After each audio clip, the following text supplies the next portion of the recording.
Posting on social media can get one of us fired in so many different ways. And so can HIPAA violations. Combine the two and you have a setup that can land you in administrative hot water. I mean, take the allure and ubiquity of social media and then add in opportunities and temptations to share protected health information, and that's a potential disaster. I'm not talking about being unprofessional on social media. That is a whole other topic. There's actually a pretty great Medscape article about the many ways social media can lose you patience and/or respect. Examples include a doctor making racist comments about Michelle Obama or a nurse downplaying COVID on TikTok.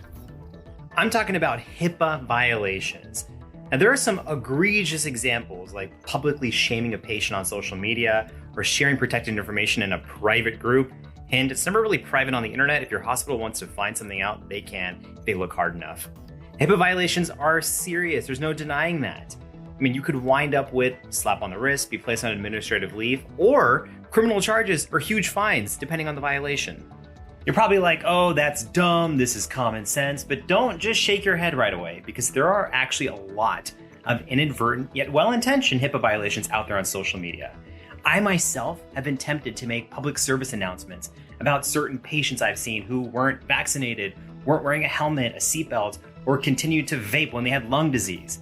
I mean, I recently made a meme about how some physicians or healthcare professionals are tempted to violate HIPAA on social media and then subsequently wind up getting fired.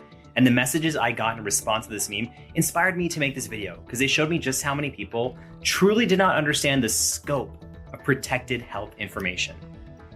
Now, protected health information comes in a variety of forms. There's actually 18 unique identifiers. I can't name all 18, but two obvious ones are a patient's face or a patient's name. But there's two identifiers on a list which I see get thrown around social media all the time, and that's location or hospital admission date. Just think about all those tags and descriptions on those Instagram posts. And number 18 on this list usually says something like any unique patient characteristic, identifier, or code. So basically anything that can be used to backtrace who a particular patient is a HIPAA violation.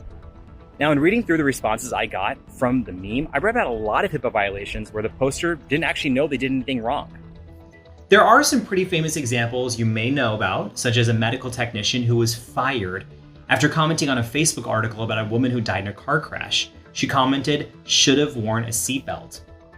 Or the story of a nurse who was fired after writing about a rare measles case in her hospital. Or there's a story of a nurse at New York Presbyterian a lot of you know about. She posted a photo of an empty trauma bay with the caption, "Man versus 6 train." The hospital thought this photo was insensitive and they fired her. Now, bear in mind, the story was already told in local news and the photo was previously shared by another hospital employee, but it didn't matter. I'll give a shout out, by the way, to this nurse, Katie Duke, who now uses her story as a cautionary tale for others. One story I came across was about a hospital employee who took a photo of an empty OR and then posted the photo online and described a long day of surgery after completing an 11-hour procedure. The photo was then reported to the hospital, who said it violated the HIPAA Act. Now, visualize this photo for 1 second, because we have all seen many photos like this posted online for educational purposes. Yeah, it's technically a mistake, but should you really lose your medical license over this? Think about all the social media posts we've seen throughout the pandemic across Instagram, Facebook, and Twitter. They were mostly responsible posts, but there were a lot of HIPAA violations. I mean, think about it. There were posts about intubating patients that included information like age, hospital location, or posts about coding a patient that included the admission date. Now, are you really going to fire a frontline medical provider who's trying to spread awareness about a pandemic, who may just need a little bit more HIPAA training? Well, maybe you wouldn't fire this person, but the hospital definitely might. So, personal take. If I see a HIPAA violation on social media and it's not malicious and there is no malintent, I directly message that person. And I'm like, hey, you may want to change your wording or just take the post down altogether. And I do this kind of often because there's a lot of content out there that tiptoes into that number 18 category on the unique identifier list. So I got a few questions for you all. If you see a HIPAA violation on social media, do you report it? What do you do about it? And also, are these really all fireable offenses across the board? I mean, HIPAA compliance is an ongoing part of our training. So why is there such a disconnect between the rules and so much of what we see online? Share your thoughts. you.